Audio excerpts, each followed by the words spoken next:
Today in the group chat, Jasmine Wright, White House correspondent for Notice, Tuck Rocha, Democratic strategist and former senior advisor to Bernie Sanders' presidential campaigns, and Dustin Olson, pollster for American Pulse Research and Polling. He's also the host of Political Trade Secrets podcast. Welcome to the chat, Dustin. Great to be here. Okay, this is where I want to bring in Dustin and Chuck.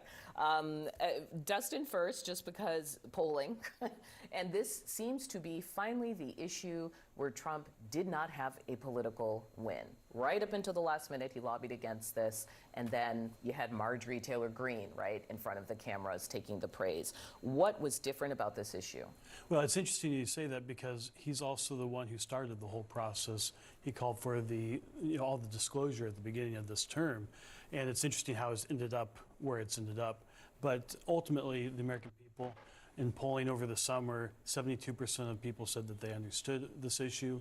2/3 of people said that they wanted Congress to force this. And Republicans too? Republicans too. Majorities of both parties actually believe that this has been something that powerful elites are behind, keeping a conspiracy. But we are looking at 2 decades of very powerful people trying to keep this under wraps, and 4 years of the Biden administration sitting on this, and now this is where we're at. Well, and it's going to be interesting.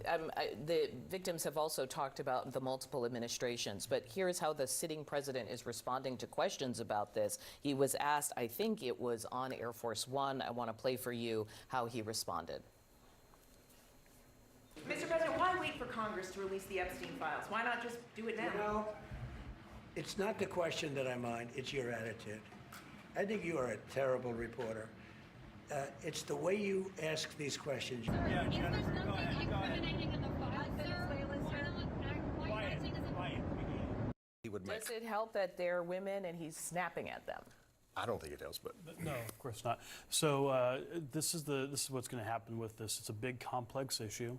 It's like anything like that. People are going to draw whatever stories that they want out of this, which is why I think he doesn't like it, and most people would like to focus on things that matter to the country, like affordability or immigration or any of these things. And this is something that's sensational, and it will take up all the oxygen, which means that real things can't get done. Yeah, that's one of the reasons why I wanted to talk about it, Dustin. It's a purple state. We did actually see a meaningful swing in New Jersey in the exact coalition of voters, some Latino voters, that Republicans said, look what we can do. We can make gains here. And those gains look eroded. What do you see in a state like North Carolina, where the political question's really live? Well, in New Jersey, it might seem strange to some people, but that's largely because Donald Trump was on the ballot, and he seems to be the one who is able to win over those voters. Looking at national polling, so in the November Harvard-Harris poll, it might be surprising to some folks. It's actually surprising to me. 54% still say that they would like to see all of those immigrants who are here illegally to be deported.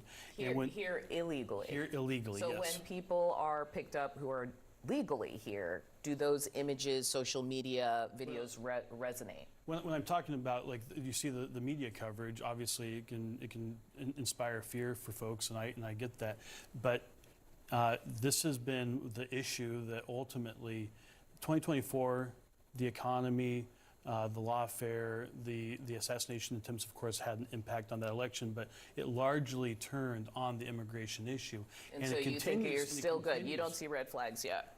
I don't personally, but I am just telling you what the public opinion is. I want to talk this week about our group chats because we're middle of the week. So we've seen a lot and there's more to come. Hey, Dustin, what are you guys talking about? So something that's interesting from the elections here this month, a lot of people didn't know, is now we have 250 plus Democratic Socialists of America elected in office across the country, and 90% of them have been elected since 2019. So 90% of the 200 or so Democratic Socialists who have been elected across the country since 2019. Just since 2019. Yeah, so it's accelerating, and I think Mamdani in recent polling in the Harvard-Harris poll, 50% of Americans say that they believe he represents the Democratic Party. 65% of Democrats say that, and you can just see that there's been a concerted effort, and I think what I call a blue ocean strategy by the DSA to be able to take on certain kinds of races where there's opportunity, where maybe the incumbent's sleeping, or there's Or the incumbent steps down and lets their Yes, chief it of does staff something come like in, and that. suddenly you need an independent But anyway, to run. it's been yeah. quite fascinating, and I don't think people realize how successful It's they've also been. Washington. And I just go now. News headlines are next.